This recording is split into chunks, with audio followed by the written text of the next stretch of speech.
very short introduction. We have this series of webinars also because we start from the idea that while entering this annual training was about digital markets, essentially competition regulation of digital markets, this module, but clearly the COVID-19 socio-economic crisis juxtaposed on this evolution. And what we want to discuss is which could be the long-term socio-economic consequences of this crisis. Some of the immediate consequences have been clear. There has been some disruption of the global supply chain, and so there will be discussion about what if the global supply chain was adequate in situation of difficulties. Then clearly there has been an important demand crisis caused by the lockdown and uncertainty about the future. We have seen the reopening in many countries, but still there are difficulties and tensions and uncertainty. And then the question is, what is the real social impact? The lockdown, the social distances will change our way to work, our way to live, our way to travel. That's also part of the discussion that has something to do with the business model, the business models. If we look explicitly at the digital transformation and the COVID, clearly there were certain business models that in the pre-COVID area were growing very quickly: e-commerce, social networks, video and music online platform, cloud application, and so on. All these pre-COVID business model seems to be digital models, seem to be under acceleration. And then there is a question if new digital business model post-COVID may emerge. For instance, this webinars application that may replace live meeting. And then there is a question who will be the losers also of this, because we are seeing that there is a lot of worry about renting offices, office space, and traveling, and all these things will be really in the discussion. We decided to have a first look to introduce this discussion to the stock markets and see what we learn from how the stock markets are reacting to the situation. Because somehow stock markets may be strongly imperfect, but somehow they present the expectations of the investor on first profitability in the medium and long term. And so we are seeing that firms that have a digital business model are expected to be more profitable in a situation of lockdown and distances than traditional industry that are heavily affected, like airlines, automotive. Let's see the preliminary evidence of digital transformation on COVID. We have some projection here that show us, you see, the Dow Jones industrial average in this month essentially has lost 25%. The Nasdaq composite index has gained 77%. And this is a general picture. So clearly the minus 25% of the Dow Jones industrial average is telling something about what the investor expects from traditional industries, and Nasdaq instead is increasing no matter the COVID crisis. But in this increase of Nasdaq, we want to look at the different situations, and we have another chart for this. The different situation is this: we have the impact of on the business model of the different digital firms of the COVID. Clearly, there are clear winners, are the companies that sells goods and services online. These were already growing, and they're growing even more. Amazon and Netflix are a clear type of companies that are winner of the crisis. Then there are the advertisement platforms, Google, Facebook. These companies have two elements. They are negatively affected by the COVID economic crisis because advertising and in general the industry is in difficulties, but they are recovering more quickly than traditional media. And we'll see this in the numbers in a second. And then obviously there is a third kind of a digital business model, that is the digital business model of platforms that connect online demand with other real services, Airbnb, Booking, Expedia. Well, these companies are negatively affected by the social distancing. However, they seem to be recovering less than the other categories. We can see in the next slide few numbers. You can see, for instance, Amazon, a clear winner at this point, plus 43%. Alphabet, Google is plus 9%. So you see, Google is like a Nasdaq, more or less, plus 7. Is in the average of the response of the digital firms. While Amazon is a clear winner, Booking minus 60%, minus 16%, is not like the average of the Dow Jones Industrial, that is minus 25, but so it's somehow in the middle, but clearly Booking is paying the price of the travel industry and the hotel industry difficulty. So you see the winners and the losers can be also in the digital world, but in general, as it's very clear, the digital world is doing much, much better than the traditional one. And now I want to come to the questions for our speakers and panelists. And after this introduction, I want to ask them, do you expect that this changes brought by the social distancing, by the lockdowns, will have a temporary or a long-term effect on firms' organization and digital transformation? Will the digital firms affected by COVID, for instance, the companies of the sharing economy, advertising platform, be more resilient than company active in non-digital industry? Will they adapt better to the post-COVID world, respect to their only offline counterparts? Does social distance generate new models of innovation in terms of new products, research and development, and first organization in your experience? What is the impact of social distance on employment, in particular in terms of smart working and reduction of the number of employees? What is your forecast and your direct experience? And also, what is the role of big data and algorithm in the context of the post-COVID digital transformation? How do will see this huge discussion about big data and the importance of algorithm change in this new situation? And finally, do you expect COVID-19 to have an impact on the current policy debate in Europe? We know already that the Commission has started two important consultations. And do you expect this will bring, for instance, to introduction of ex-ante regulation on digital platform, as the Commission is discussing in the Digital Service Act? And also, let me add also the discussion about the new competition instruments, that is the parallel discussion that has been started with a parallel consultation by the Commission. So what will you think could be the response of a competition and regulation to this new situation, particularly from the European Union, but also member state, if you think that they may differentiate in some aspects? Let me say that these are a group of large questions, but we have three very excellent speakers, and I ask them to choose, pick up what they want really to answer to them, and then we'll continue our discussion. Thank you.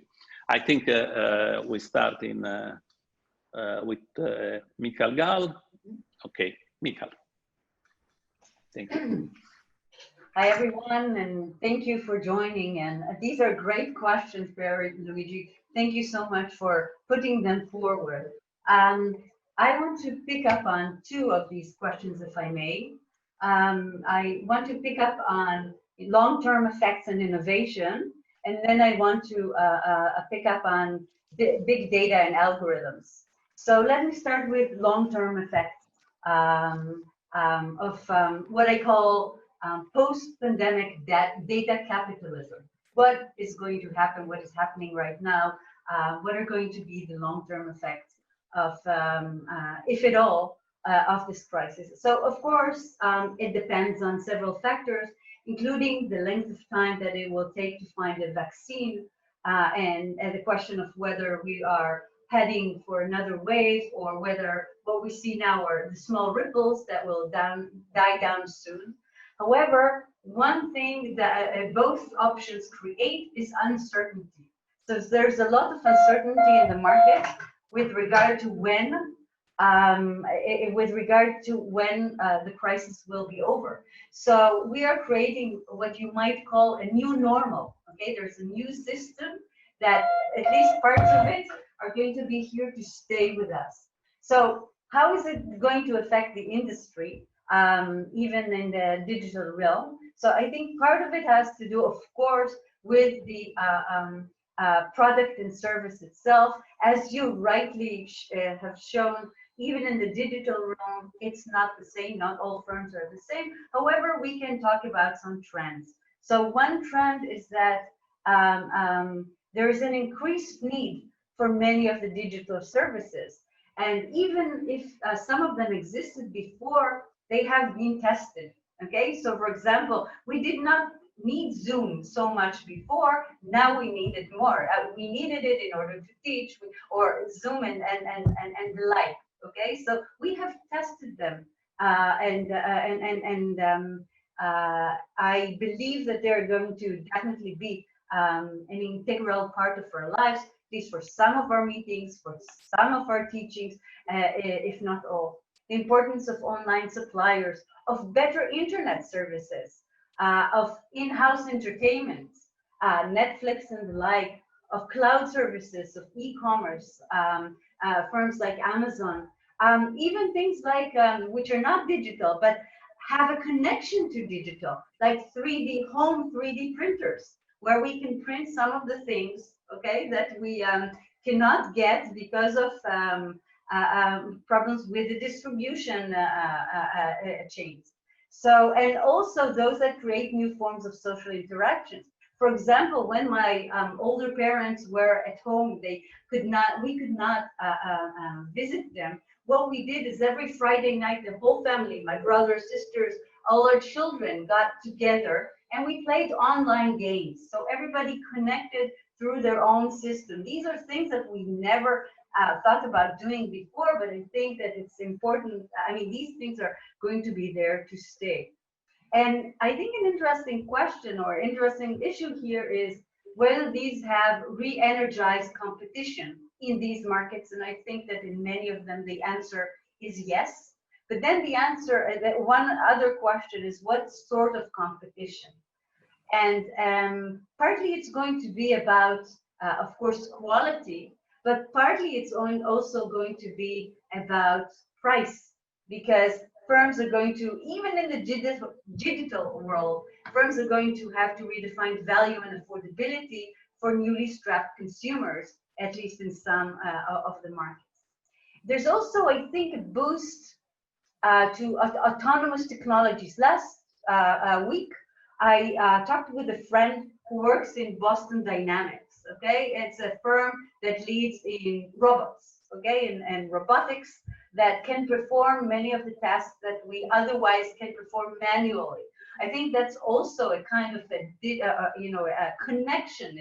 It's partly physical, partly manual. That somebody operates the robot, but he operates the robot from afar. Okay, so we saw it, for example, with dealing with COVID patients, but we can see it. We see it now in many more industries. For example, they perform services of on-site building inspections, and so you don't have to send in the people; you can send in the robot. Other issues that come up is, are we going to depend more on local sources? And I believe that the answer is yes. I believe that a lot of firms have been damaged because of the inability to get parts from elsewhere. So the importance of local services, even whether it's in-house or whether it's other firms in your own jurisdiction or in your own neighboring markets, that's going to become more important. I also think that more firms are going to use multiple suppliers rather than one, especially if the one is far away.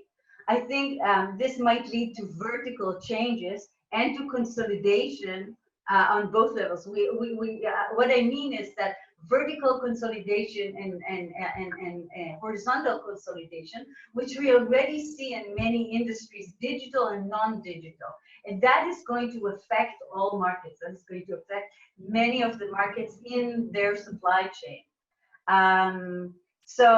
These are, some of the issues that I wanted to talk about with regard to long-term effects and the innovation. And now, the second point that I wanted to talk about has to do with big data and algorithms, the, I think, fourth question that you put forward. And here, what I want to do is I want to talk a bit and try to maybe raise some points with regard to the implications of the different design choices regarding the COVID-19 digital infrastructure. Because such an infrastructure was deployed by governments all over the world for tracking and for notifying about contact with confirmed patients. And there have been many kinds of tracking apps and such technologies which have been created, and they're actually competing with one another with regard to the data and the algorithm. So for example, you have the Google and Apple interfaces via Bluetooth, which are now used in Germany. You have some applications which are used for enforcing mandatory self-isolation in Hong Kong and, for example, in Israel. You have some interfaces for automating clearance to employees in the job markets, or even allowing entry to businesses or public transportation like you have in China. So every state decided on these tracking applications that it's going to use and what they're going to be used for. So these tracking applications require cooperation, an interesting cooperation between the private realm and the government, because they're all on our phones, okay? So phones are operated by private firms. However, the one who decides, which apps are going to be used and how the information is going to be, you need the connection between the information about health patients and those who have come in proximity with them. So the health information comes from the government. So you have here a coordination. So what is common to all these applications is the collection and analysis of sensitive health and location data, from proximity to geolocation and other types of data. And so the question is how this is going to affect us in the future.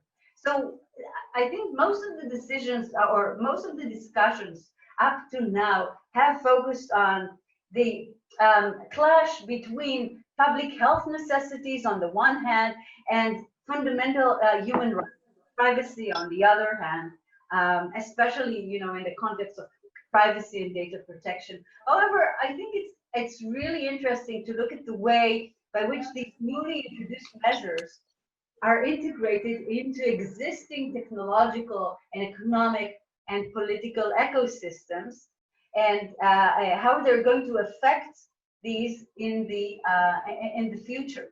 Because at least when you get a lot of data from these applications, and where you can use it for many different uses, you are getting the firm that gets this data might have a comparative advantage. Okay, and this kind of comparative advantage can build into, of course, this specific health issue, but it can also build into other health applications, or it can be combined with other types of data to learn a lot about how people behave in certain situations of crisis and whatever. So I think it's important to add this into the discussion that we already have with regard to these applications. Just to throw out some ideas. I'm not saying that this is what is happening, but this is something that we have to think about. We're going to throw here, 3 issues that I think we should talk more about, because I find them really interesting. First one is raising rivals costs. And what do I mean here? What I mean is that we are all talking about the big firms having a significant advantage with regard to data. Okay, the Google, Amazon, Facebook have Apple have a lot of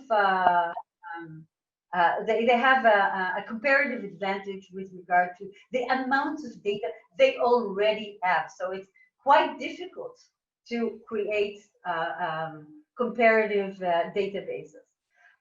Now, if you are using the Google application, the Bluetooth application, and you're not using other types of data, even if Google is not using this type of data, I promise that it's not going to use it for other uses, okay? Other firms are not getting access to the data, okay? So this is what you might call raising rivals costs, okay? 1 point. Second point, global competition, okay? Data is extremely important for global competition, not only local competition. And here again, we have to think about what happens when there are different types of access to data by private firms that governments grant in different jurisdictions around the world, and how that is going to affect these private firms' comparative advantages. And third point is, does it really matter so much what the government does if we will find ourselves in a situation where businesses will start requiring data for entry, for a condition for boarding, a train or whatever. I'm talking about the private realm, okay? So just to put these up. Thank you so much. Thank you, Michal. Very, very interesting, and let's discuss. Let me remind to the participants that they can use the Q&A to pose questions to our speakers. And now we move to Wassim Chourbaji from Qualcomm. I think Hi, Pier, Wassim, yes, we'll start also thinking about innovation in this situation. We need to, right? It's super important, and it has shown that it's very, very critical in this COVID crisis. Let me take the opportunity to answer the complementary questions that have been answered so far. Impact on industries and business models is obviously different depending if the business model has been a digitally native model pre-COVID or not. But I would say one thing we're sure of, and that is that digital transformation has accelerated, and there is no way we come back to the pre-COVID period. What happened in 8 weeks actually is equivalent to several years of transformation. This is what we have seen. Today, there is no need to talk to a chief information officer in a company and say, what's the benefit of connectivity or cloud application or cloud storage for data, or even AI. I mean, today we're discussing with major companies about how they should transform as soon as possible. So there is no return back. And that's happening across the board, across industries. Retail, online orders, and delivery has been common. Education with 100% e-learning during this crisis. Health with telemedicine. Everybody has been talking about telemedicine, and now it's becoming endorsed by doctors. Manufacturing, that's very important. We've seen remote maintenance, remote monitoring, use of data, use of IoT. People are connecting their machines and monitoring their machines. Michal talked about entertainment, in-home entertainment. But what I want to focus on, this is all B2C, is the firm's organization, right? The operation and the organization of firms and how they're transitioning. And here you would see that the underlying feature is technology. technology is playing a key role. Technology, when it comes to connectivity, 4G, Wi-Fi, and 5G, as we move forward, and that's accelerating. Cloud remote collaboration, AI and IoT, and we're implementing that. And within this technology scope, there is the culture of companies, right? So you've talked about digitally, enabled business models as being more resilient. I would like to speak also about companies' cultures. And when you have a resilient culture, the ability to work globally, the ability to collaborate, has been proven extremely valuable during this crisis. I'll take the example of Qualcomm. 90% of our workforce was working remotely from home, and we had over 90% productivity. We have been able throughout this crisis actually to continue to execute on the 5G roadmap, enabling all those who want to launch 5G devices to be there. Those who wanted to launch 5G commercial services and enable and enhance connectivity to be there on time. That has proven to be extremely powerful. We have also insisted and put focus on accessibility and affordability, bringing devices prices down, bringing typically 5G to what we call lower tiers of devices, bringing always connected laptops to students and firms. So that has been an extremely challenging, but also a great opportunity to accelerate. And that's really about culture, right? Now, there is this supply side, what I call the supply side, firms, organization, technology, as well as the ability to digitally transform. But there is also the consumer demand. So we need to look at this. There has been a quick adoption of consumers. By the way, 75% of consumers who have used for the first time services and bought goods online have said that they will continue to do so after the crisis. So there is a real adoption there. But we need to be, there is an uncertainty about the demand as such, and how we will be able to, or consumers will be able to emerge from this crisis and potentially any future aftermath with an economic crisis. So that remains to be seen. So that's why demand, on the demand side, it's not a given, and we need policies to drive that demand. That leads me to the next item and last item. So the last question in your list, the policy responses from Europe. And policymakers have a very, very important role to play. I mean, the opportunity which I see in this period, emerging from this crisis, in our case, like telecoms are back to be at the center. It's kind of a golden age again of telecoms. So operators' role is critical. We can see it. Infrastructure is becoming key. You cannot be, as a country, as a continent, a laggard in infrastructure, because that will bring you back and not enable you to compete and enable your industries to transform and enable your consumers to take advantage of digital services. So infrastructure rollout, getting spectrum released, getting substantive part of the stimulus packages, invested in infrastructure, because that's where the growth and innovation will come from.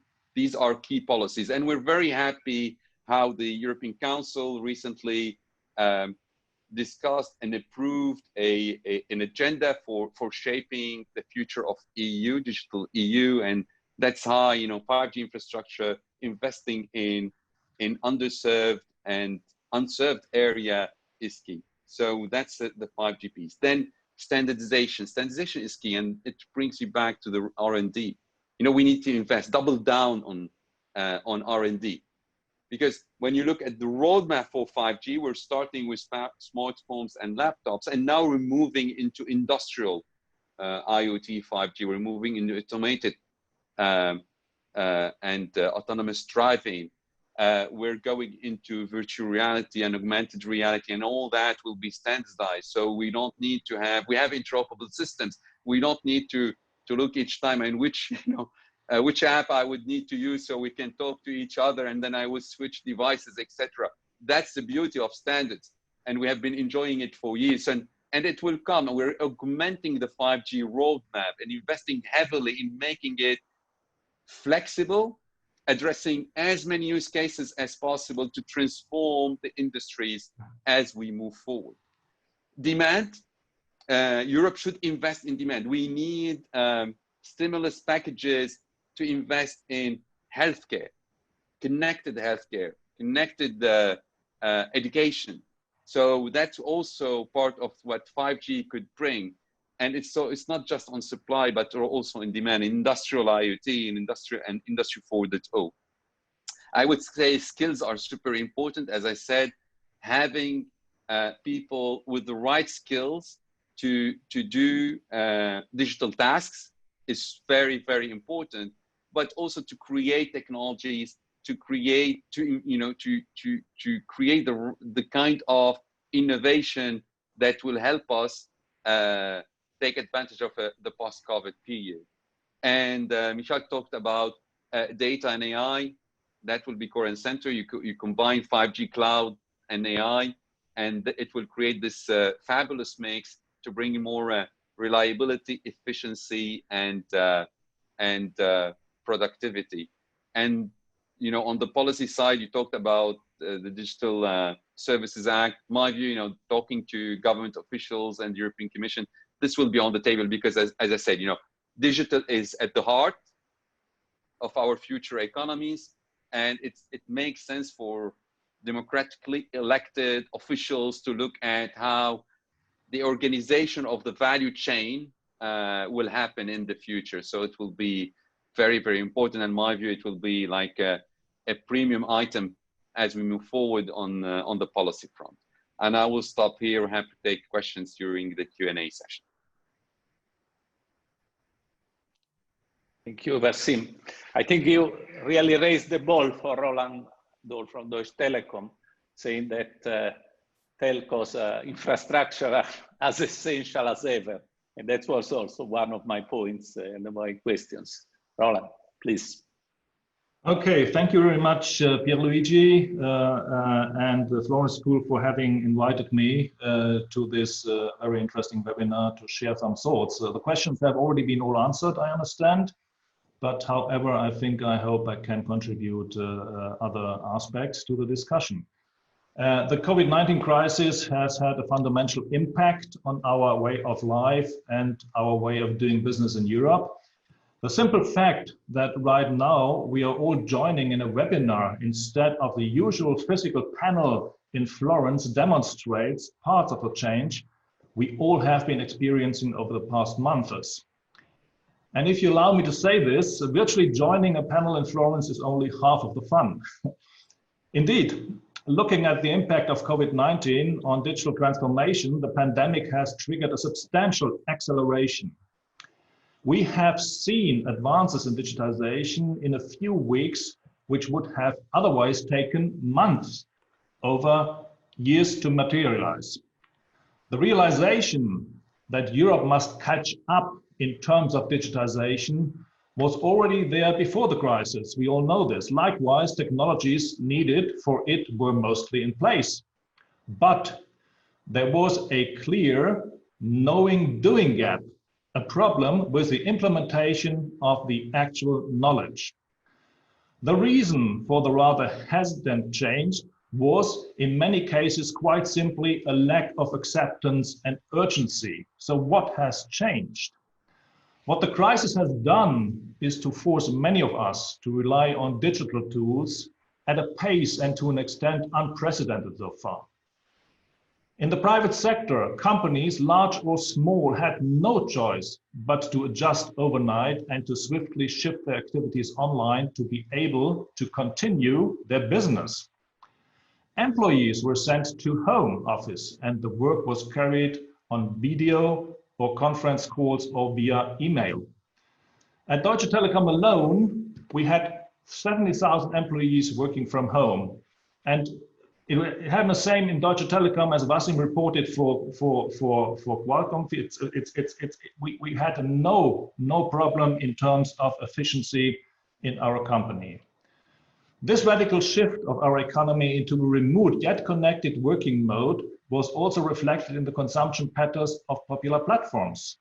Microsoft, for example, stated that the number of daily active users on their business video platform Teams went up 38% in March. Similarly, the video conferencing platform Zoom, which we're currently using, despite privacy concerns, counted 300 million daily users, up from only 10 million in December 2019. The effect of home office was also clearly visible on our communications networks. At the Deutsche Telekom, daytime data traffic increased between 35 and 60% on average. But of course, COVID-19 had an impact beyond the business world. Homeschooling, entertainment, e-commerce all contributed to the spikes in data traffic and the digital transformation of various areas of life. The streaming of movies and series, for example, increased significantly, as did the demand for online gaming. At one of the largest internet exchange nodes in the world, the D6 in Frankfurt, the reported traffic related to video streaming had increased by 50% during the crisis, the use of gaming platforms by 30%. From a telco perspective, the good news is that the increase in data traffic could be handled rather well, and networks remained stable throughout the crisis. But there are a couple of areas we need to catch up. The resilience of our telecommunications infrastructures and the digital leap experienced by many cannot hide the fact that the COVID-19 crisis has also exposed several deficits and vulnerabilities. We all experienced the problem of running from one video conference to the other, each operating on a different platform with proprietary user interfaces, diverging levels of compatibility with installed browser software, and random quality experience. Therefore, we as speakers needed to start 30 minutes ahead, also for this webinar, to test technical functionalities. What we consider as normal in traditional telecommunications, namely a system that allows seamless any-to-any interoperability independent from the provider or the location, is not yet the reality for video conferencing. When it comes to the digitization of the public sector and the education systems in Europe, we see a lot of potential catch-up. In our public administrations, productivity and coordination potentials of modern IT systems appear entirely underused and sometimes not even understood. One effect was that after the lockdown, some public services were initially no longer available, and now they struggle with a significant backlog. When schools were closed, we became aware that many of them are not yet well equipped with online learning platforms. And practice varied from school to school and from teacher to teacher. While in some schools, teaching was organized via video conferencing and tasks were sent by mail or messaging services, in others, parents still had to pick up the homework exercises for their children physically at school. If you want to advance the digitization of our education systems consistently across Europe, it's important to invest in the digital infrastructure of our schools, but also in the digital skills of our teachers. Another major area in which we lack of digitization became abundantly clear during the crisis is the health sector, already mentioned. COVID-19 has underlined the need to improve access to health data and how important it is to have proper information exchange systems between hospitals. Yet most health data remain unstructured and unused today, and we suffer from fragmentation and diverging rules and systems across member states. As a European citizen, I would very much love more harmonization, including a single EU-wide usable electronic health card that allows me to access medical treatment across Europe. Of course, when it comes to sensible data like health data, we need a solution that absolutely protects our privacy as a condition for acceptance.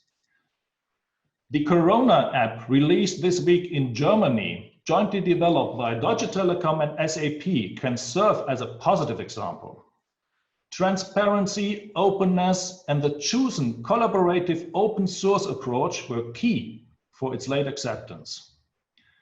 The overwhelmingly positive reaction of over 6 million downloads within the 21st hours shows that security and privacy by design, combined with transparent public information, significantly increases broad acceptance of new technologies.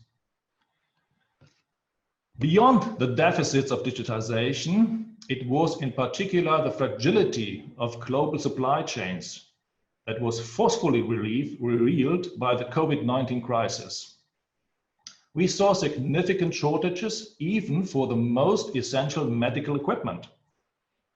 While we already knew that in a world of increasing national egoism, we must reduce dependencies, at least in strategically important areas, the pandemic further highlighted Europe's need for greater resilience when it comes to the availability of essential technologies, components, and supplies. Not to be misunderstood in this regard, attaining a higher degree of resilience in system-critical areas of our economy is not in contradiction to a fair and open global trade order, which Europe needs to continue to uphold also after the crisis. To conclude, I believe the COVID-19 crisis has impressively underlined the essential role of digital technologies in our economies and daily lives.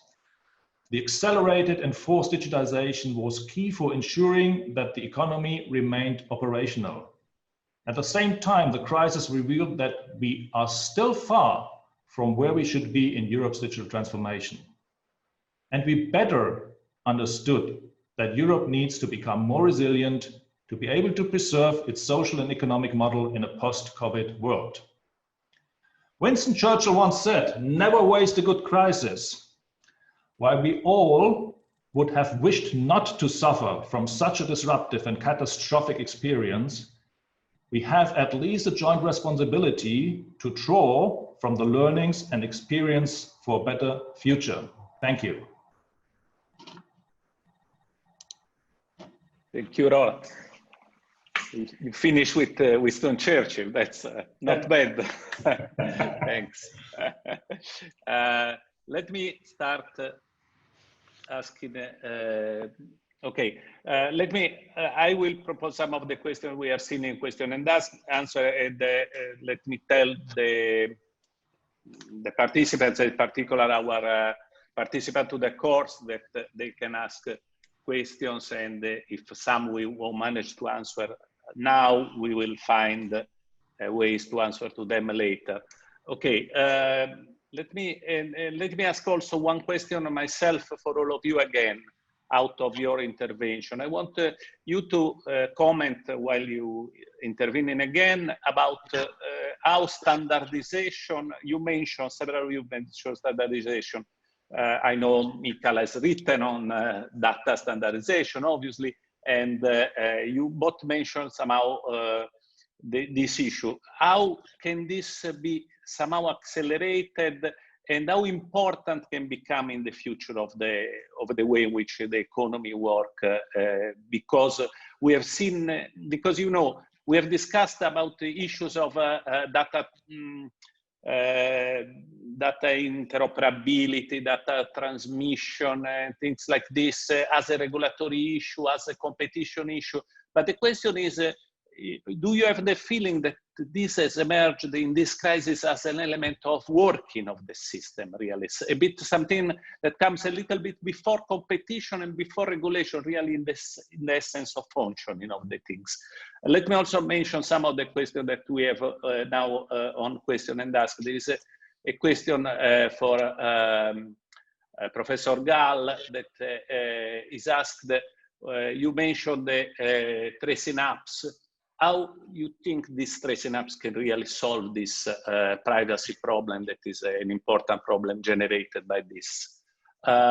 One question for, okay, let's start for Michal while we wait for other questions. Let's give the floor again to Michal first, please. So Thank you for this question.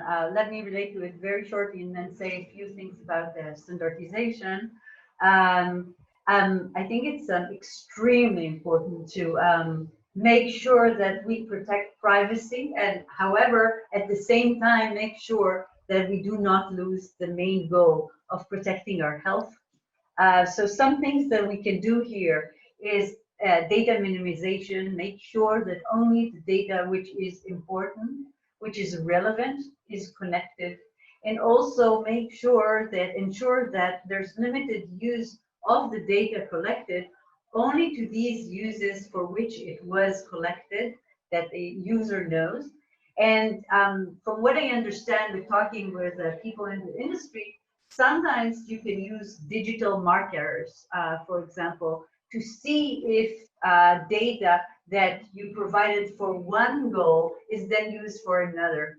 Okay, so these are going to be some of the ways to protect privacy. And of course, choosing the operator of the tracking app as choosing a reliable firm or somebody who can provide, you know, transparency to the government that he's actually acting upon his own promises. With regard to standardization, I think it's an extremely important point, and I think we saw it today because in this crisis, because one thing we really saw is that we need the information from all over the world or from many different places in order to better fight the virus. Whether, you know, touching all kinds of you know, how, for example, you can contact the virus. Extremely important question, and one in which you need data from different sources, or how have different treatments affected different patients. However, if you collect the data in different ways, if you collect different features of the data, okay, for example, I talk about bodily temperature. This is the data that I collect. And you collect data about the color of the face of the patient, and somebody else collects a third type of data. Okay, these are data features. They're all collecting data about patients, but the data is not always comparable. So we need to think about areas in which data standardization is important. Okay, this is one type of standardization, and actually this has been done. You know, even before the COVID crisis, I think the COVID has only made it apparent that such data standardization might be important. Otherwise, we might be like might create something like a Tower of Babel of different databases that cannot necessarily work well. The interaction, even if data can then be interoperable, sometimes it might be very costly. This interoperability might be very costly, and I can go into that later if you want. There's also standardization is extremely important with regard to data portability. Okay, and so I think that there's a very strong public goal here in creating standardization, at least with regard to some types of data. And but on the standardization issue, I want also to hear the others. It's an interesting, very interesting question. Also, your industry view of the issue. Let me also add this question that was addressed to Wassim, but clearly can also Roland can answer also to this, is what kind of benefit 5G can really bring, your opinion, which industrial sector will profit more of 5G at this point? And can we imagine that 5G in combination with AI can help us in preventing, anticipating the next pandemic? That's a good question. Actually, these are great questions. So we have standardization, we have the industrial sectors that will be transformed, and what are, you know, the highest priorities, I mean, in terms of transformation as we see them in the market, and then AI and 5G and how they could prevent a future crisis or pandemic, if possible. Standardization for me, and let me cover it from a strategic angle and then from a like technology angle. Okay, strategically, what you would see, looking at the crisis and what happened, and we have been saying that for a long time, that standardization enable you to have the same language spoken by all machines, equipments, so they can interoperate, right? They can talk the same language, whatever the brand is, whenever the operating system is, right? And people can develop apps, services, application on top of this common language. That's called standard, right? And today, if you look at 5G, we have the same, you take an iPhone, you take a Samsung phone, a Huawei phone, a Xiaomi, they all work, and they will work with any network from Deutsche Telekom or Orange or BT. So that's the beauty of standardization. In the future, it will be the car, whether it's BMW, Peugeot, Citroën, Renault, Fiat, you name it. I mean, they will all talk to each other in the same language. What we've seen typically under COVID is like, if you have an OS in the middle and you have more like a vertically integrated player saying, okay, I have all the services, but you need to speak my language in order to access to the consumer or to the other machine, then we will face an issue, because then we have all the questions raised about gatekeepers. And that's what you talked about in the Digital Services Act. Who are the gatekeepers? Who is defining how you as a firm can access to the citizen or the consumer? Now, 5G standardization is happening, and it's happening on time. There is no delay due to COVID. It's release 16, which will bring beyond smartphone connectivity, will bring the industrial IoT piece and the connected car piece using 5G, and what we call private networks. So 5G networks for enterprises, say for stadiums, etc., for dense areas. So really new innovations compared to Super 4G. These are coming. The standard will be completed in July, so with no delay, right? So that's something the industry has been very resilient and good in even remotely continuing the standardization of 5G. And they are starting to work on release 17, where, as I said, you will bring in even more innovation. So that's the importance of 5G standardization, but the importance of standards in general, and why the counter model will be 1 or 2 or 5 big tech companies controlling everything. And I think nobody wants to see that happening. So we really need to continue investing in standards, and we need to continue, that's key from a policy perspective, to continue to earn a fair return on that investment. That's a market-driven decision, and we need to preserve that incentive. Industrial sectors, the ones we're seeing really very strong activity on 5G, beyond smartphone and connected laptops, we're seeing automotive. We're working with lots of auto makers to bring in 5G connectivity in, with lots of innovation and lots of benefits in there for cars to talk to each other, bringing more sustainability, bringing greener transportation and efficient transportation systems. And we're seeing industrial, smart factories, connecting machines to the cloud, etc. Now, these are the 2 big sectors, in addition to entertainment, really. That's, once you have a real-time, a reliable connectivity, you can do lots of things, including augmented reality, virtual reality, what we call XR, but also immersive experiences. And then that's the next big thing. So these are the 3 areas: entertainment, automotive, and industrial IoT. AI and 5G, the way you see it, imagine, everything connected, you have the data, everything is interoperable, you have kind of a same standard, same language for all these machines. You have this real-time, reliable connectivity enabled by 5G, so monitoring, maintenance, data gathering, data information, data analysis, right, and processing. You combine it with AI, and AI, by the way, would be not just on the cloud as we know it today, but will be on device, so on site, to preserve the privacy and security of users, so data won't fly to the cloud. or we stay within what we call on-premise AI and cloud for industrial, for example.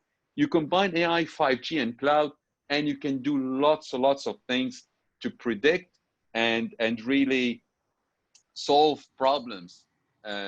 Whether this will help in the next pandemic remains to be seen, but at least we will have the tools to create things that will help us in the next crisis.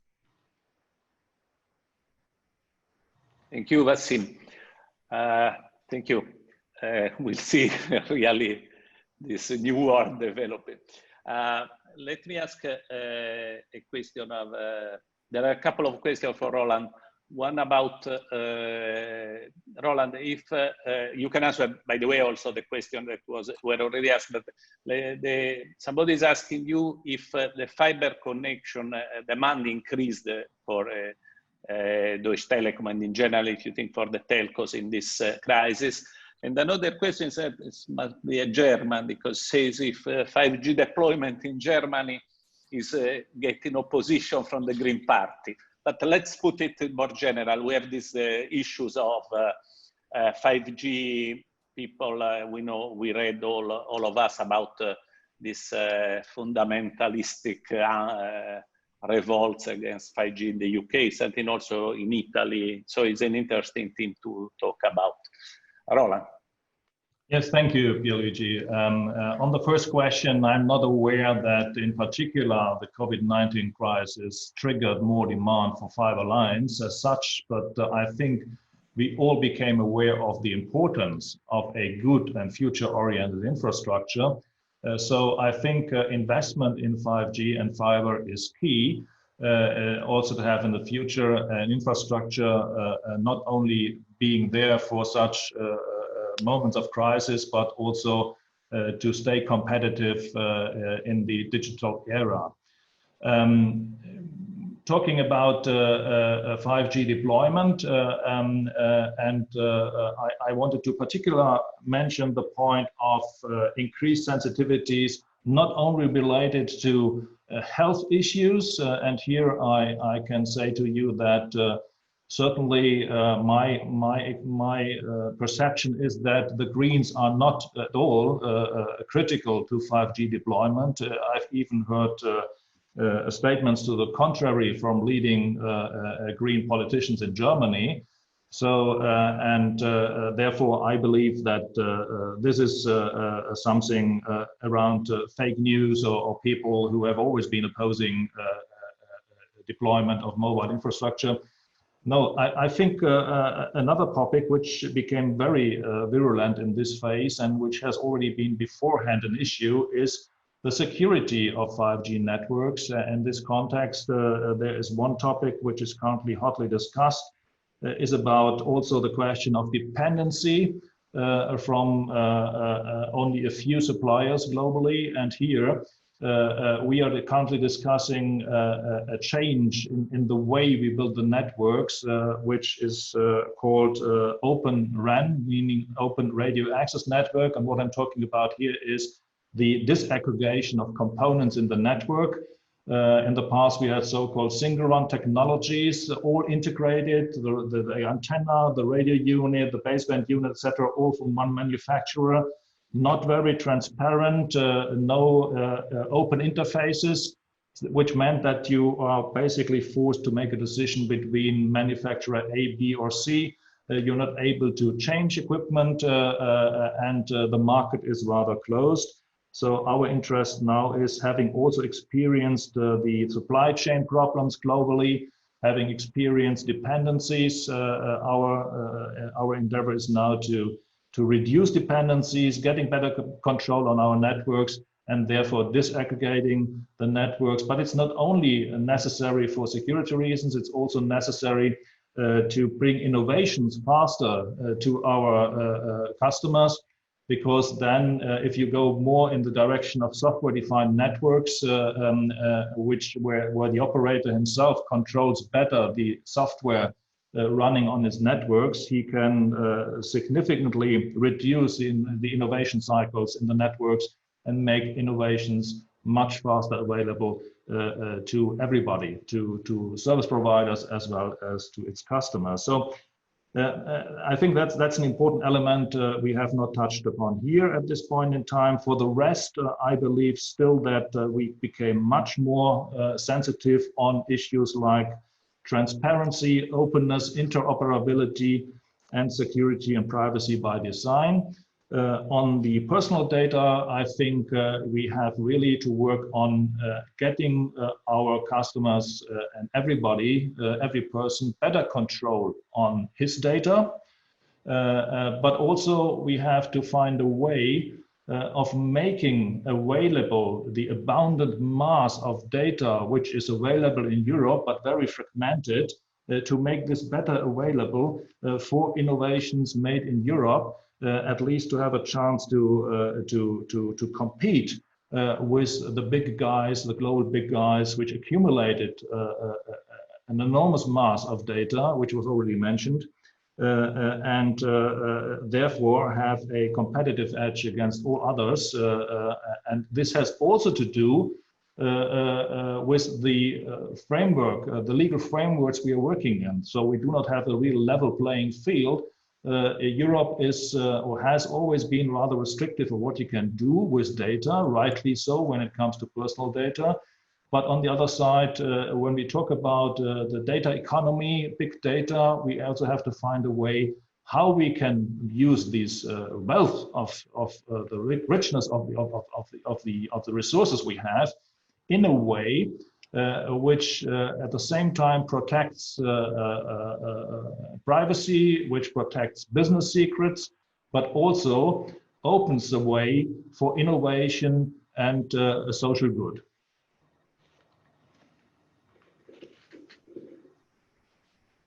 Thank you, Roland. Well, let me, we have to conclude because we are at the time. Let me say that I think we all agree on one fact, that the acceleration is with us because it's an acceleration of the digital world. We have some new problems. So we have seen the potential, but we have to see how this can translate in demand. So there will be a question of prices, as was discussed, also on knowledge, on skills was mentioned. So this side of the issue is there. And then there are also some issues in the organization of supply. The long supply chains, definitely, but also the supply of these tools, like all the discussion we had on digitalization. But I think we all agree somehow that it's a very exciting moment, no matter how terrible it's been for certain ways. Obviously, I'm very sad, but also is a moment in which even Europe can have a great occasion to reorganize and rediscuss itself, but maybe the global scenery needs a new discussion. Some of these problems are very complicated, so we will have many occasions to come back to them and see how they unfold in the solution. Let me, at this point, thanks Michal Gal, thank you, Wassim Chourbaji, thank you, Wassim and Roland. Thank you. It was a very nice seminar. Thank you for having us starting this new cycle. Thank you very much. And thank you to all the participants. Bye. Thank you, Luigi. Thank you very much. Bye-bye. Bye-bye.